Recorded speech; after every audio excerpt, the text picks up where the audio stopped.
네, 시청자 여러분 안녕하십니까. 2023년 1월 31일 월요일 캐프아 뉴스입니다.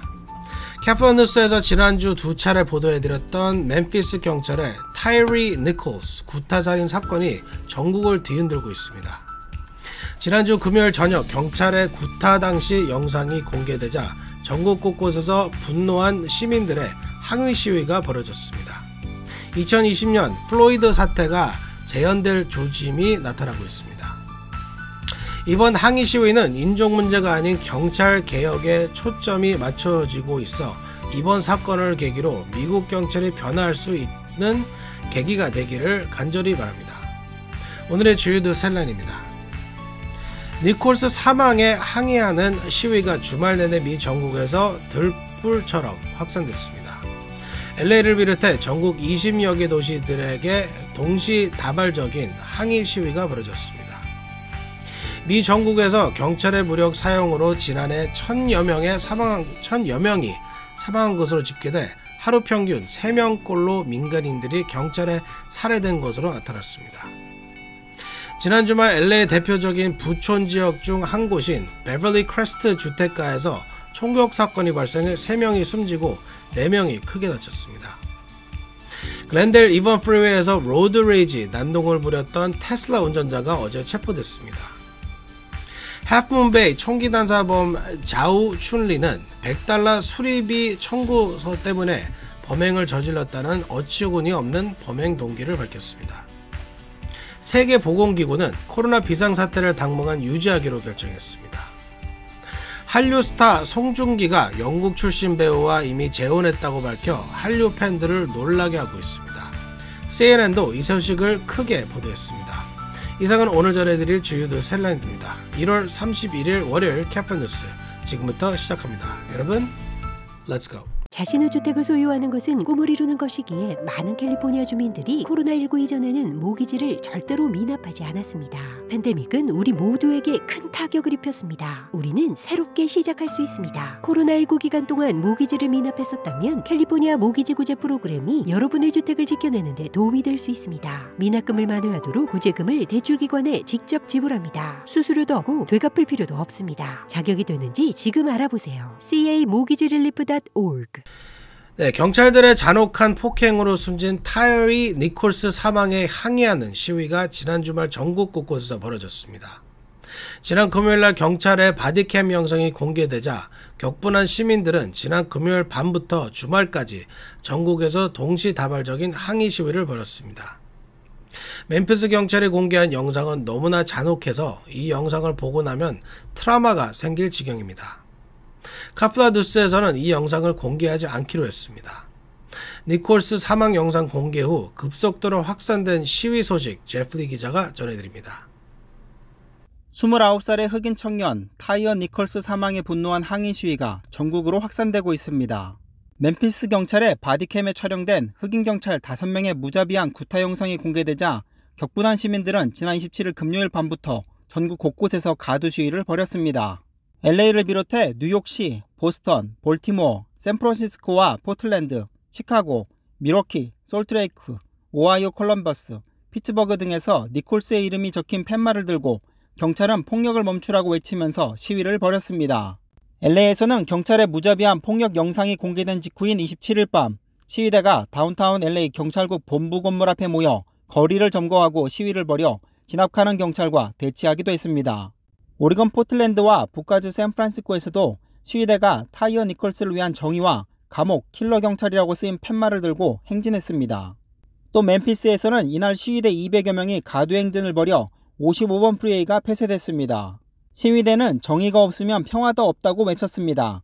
경찰은 이날 밤 시위로 인한 체포는 없었다고 밝혔습니다. 멤피스에선 시위대가 니콜스가 구타당한 시간에 맞춰 3분간의 침묵의 추모 시간을 갖기도 했습니다. 미러키에서 행진한 평화행동 위스콘신 그룹은 경찰의 바디캠 영상은 끔찍해서 지켜볼 수 없을 정도라며 우리는 니콜스와 경찰 폭력의 희생자 모두를 위해 정의를 요구한다. 경찰의 책임감과 투명한 조치를 기대한다는 입장을 밝혔습니다. 애틀란타에서도 시위자들이 니컬스의 이름을 반복적으로 외치며 정의를 요구했습니다. 뉴욕에서는 시위자들이 타임스퀘어로 몰려들면서 시위자들과 경찰관들 사이에 작은 충돌이 일어나 3명이 체포되기도 했습니다. 지난 주말 니콜스 죽음에 항의하는 시위가 열린 도시는 멤피스, 보스턴, 볼티모어, 피츠버그, 솔트레이크시티, 조지아주 아테네, 오하이오주 콜럼버스, LA, 뉴욕, 미러키, 솔트레이크 등 수십여 개에 달합니다. 한편 멤피스 경찰은 비교적 신속하게 후속 조치를 취하고 있습니다. 경찰 5명은 면직 처리된 후 기소됐으며 이들이 속했던 경찰 특수부대 스컬피언 부대는 해체됐습니다. 지금까지 카프란 뉴스 제플리였습니다. 네, 2020년도 플로이드 사태 이후에도 미국 경찰은 그다지 변하지 않은 것으로 나타났습니다. 지난해 미 전국에서 경찰의 무력 사용으로 숨진 사람이 1000여 명이 넘은 것으로 집계돼 평균 하루 3명꼴로 경찰에 의해 사망한 것으로 나타났습니다. 피터장 기자가 보도합니다. 경찰이 무자비한 폭행으로 살해된 20대 흑인 청년 타이어 니콜스 사건으로 미 전국이 들끓고 있는 가운데 지난해 미국에서 경찰 폭력으로 숨진 사람이 1186명으로 집계돼 10년 내 최고치를 기록한 것으로 나타났습니다. 2020년 플로이드 사태 이후에도 살인적인 경찰 폭력이 변하지 않고 있는 것입니다.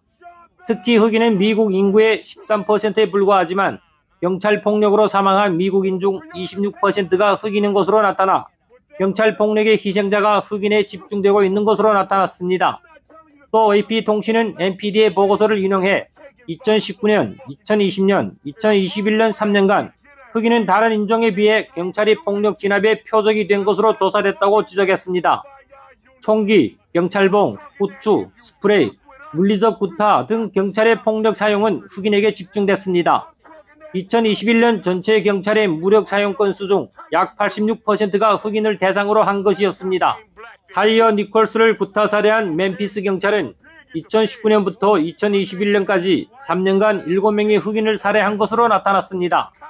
시민단체 경찰행정연구포럼 PERF는 지난해 11월 발간한 보고서에서 미국 18,000개 이상의 경찰서에서 제공하는 훈련이 너무 구식이고 짧을 뿐 아니라 지역 단위마다 독립적으로 운영돼 일관성이 떨어진 것을 경찰 폭력의 이유 중 하나로 지적했습니다. 미국이 여러 경찰학교가 군대 신병훈련소 같은 방식으로 운영돼 경찰이 군인처럼 행세하는 것도 문제로 지적됐습니다. PERF의 척 웩슬러 사무국장은 명령을 고함 지르며 주의하는 군사 방식의 사고는 문제를 해결하려고 접근하는 비판적 사고가 아니다라고 지적했습니다. 미국 경찰의 과도한 권한이 문제의 원인이란 지적도 있습니다. 과도한 권한을 갖고 있어 주민과 불필요하게 자주 충돌한다는 것입니다.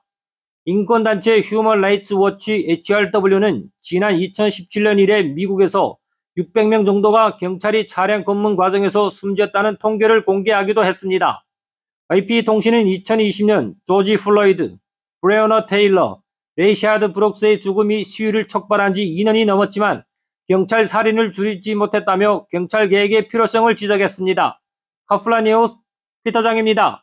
네, 지난 주말 LA에 또다시 총격 사건이 발생해 3명이 숨지고 4명이 중태입니다. LA의 대표적인 부촌인 베벌리 크레스트 지역 주택가에서 발생한 사건이어서 충격이 더 큽니다. 애쉬 김 기자가 보도합니다. 남가주와 북가주에서 잇따라 총기 난사 사건이 발생한 가운데 지난 주말 LA에서는 주택가 총격 사건으로 3명이 숨지고 4명이 중상을 입었습니다. LA 경찰국에 따르면 웨스트 LA 지역 부촌으로 알려진 베버리 크레스트에서 28일 새벽 총격 사건이 발생했습니다. 이날 새벽 2시 30분경 2700블럭 앨리슨 드라이브에서 총격 사건이 발생해 차에 타고 있던 3명이 숨지고 밖에 서 있던 4명이 중상을 입었습니다. 사망한 사람들은 시카고 거주 라이아나 허튼, 일리노이 보일링브룩 거주 니나 데이비스, 애리조나 버키 거주 데스티니 심슨 등 모두 타주 출신인 것으로 알려졌습니다. 병원으로 옮겨진 4명은 현재 중태입니다. 새해가 시작되자마자 총격 사건이 잇따르고 있는 캘리포니아에서 연초 발생한 총격 사건은 이 사건이 4번째 발생한 것입니다. 몬테레이 파크 댄스홀에서 발생한 총격 사건으로 11명이 사망하고 9명이 부상한 지 일주일 만에 발생했으며 지난 23일 샌프란시스코 남부 버섯 농장에서 총기를 난사해 7명이 사망하고 1명이 부상을 입은 지 불과 며칠 만에 발생한 것입니다. 미국 총기폭력 아카이브에 따르면 총격으로 4명 이상 다치거나 숨지는 대량 총기 난사 사건은 3년 연속 600건 이상 발생한 것으로 집계됐습니다. 캐플러 뉴스 애슐리 킴입니다.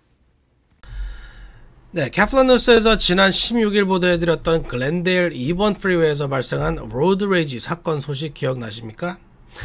쇠파이프로 상대 차량을 때려부시며 난동을 부리던 테슬라 운전자가 어제 잡혔습니다.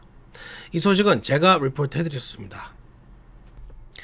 글렌데일 2번 프리웨이에서 파이프로 다른 차량의 앞유리를 내려치는 등 로드 레이지 난동을 부린 테슬라 운전자가 체포됐습니다.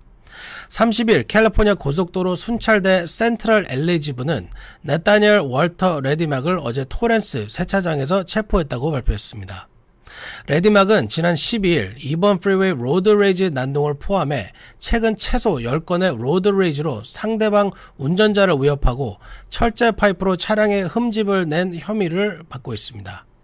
레디맥은 지난 12일 오전 8시 글렌데일 인근 2번 프리웨이 요크 엑시트 인근에서 갑자기 브레이크를 밟고 차를 세운 뒤 파이프를 들고 달려오던 차량의 앞유리를 수차례 내려치는 등 난동을 부린 뒤 도주했습니다.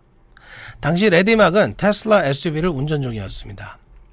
레디맥이 남가주 지역 프리웨이 곳곳에서 이와 유사한 로드 레이지 난동을 부린 영상이 최근 SNS에서 수차례 올라오자 고속도로 순찰대는 레디맥을 공개 수배한 바 있습니다.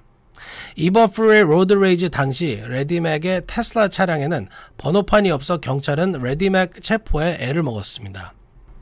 레디맥에게는 살상 무기에 의한 공격 등의 혐의가 적용돼 517만 5천 달러의 보석금이 책정됐습니다. 또 그가 운전하던 2020년형 테슬라 모델 X는 압류됐습니다. 캐플러 뉴스 제임스 안입니다.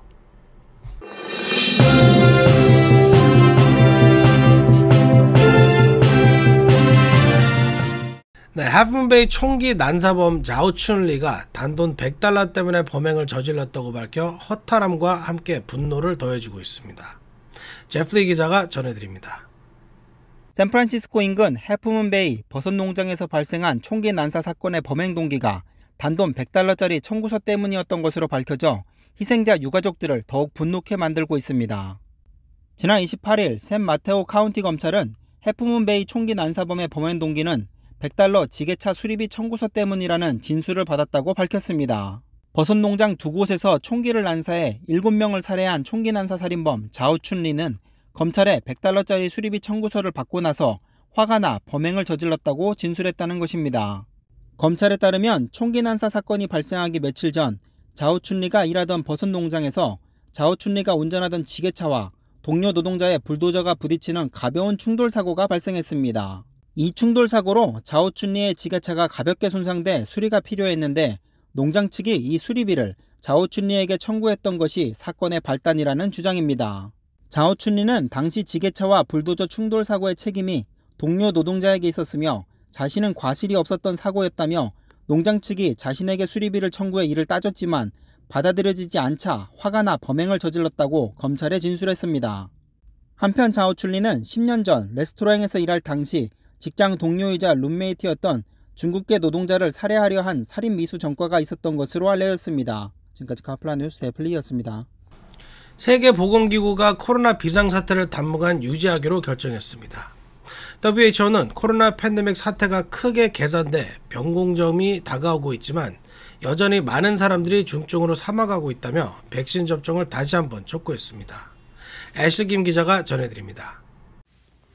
세계보건기구가 코로나에 대한 국제 공중보건 비상사태 Public Health Emergency of International Concern 상태를 유지하겠다고 밝혔습니다. 테워드로스 아드하놈 거브러 여수스 사무총장은 코로나 사태가 아직도 공중보건 비상사태 수준에 놓여 있다고 어제 밝혔습니다. 테워드로스 사무총장은 후 연례 집행이사회 개회식 연설을 통해 이같이 비상유지를 발표했습니다. 사무총장 연설에 앞서 후는 사흘 전 코로나 팬데믹 전문 패널이 면역 레벨이 높아져 관련 사망자 수가 낮아지는 전환점에 접근해 있는 것으로 판단하면서도 공중보건 비상사태 요건을 아직 충족하고 있다고 결론 내렸다고 밝혔습니다. 사무총장은 이날 연설에서 1년 전보다 상황이 아주 좋아진 것만은 의심의 여지가 없다고 말했습니다. 이어 그럼에도 최근 8주 동안 최소한 17만 명이 전 세계에서 코로나로 사망했다고 지적했습니다. 특히 테워드 로스 사무총장은 올해 안에 중증화 입원과 사망자가 최저 수준까지 낮아지는 새로운 단계로 전환될 수 있을 것으로 기대한다고 말해 올해 안에 공중보건 비상사태 및 팬데믹 해제 가능성을 시사했습니다. 후는 3년 전인 2020년 2월 27일 긴급위원회에서 코로나를 최고 경보 단계인 국제적 우려의 공중보건 비상사태로 결정한 바 있습니다. 당시 비상사태 결정 6주 뒤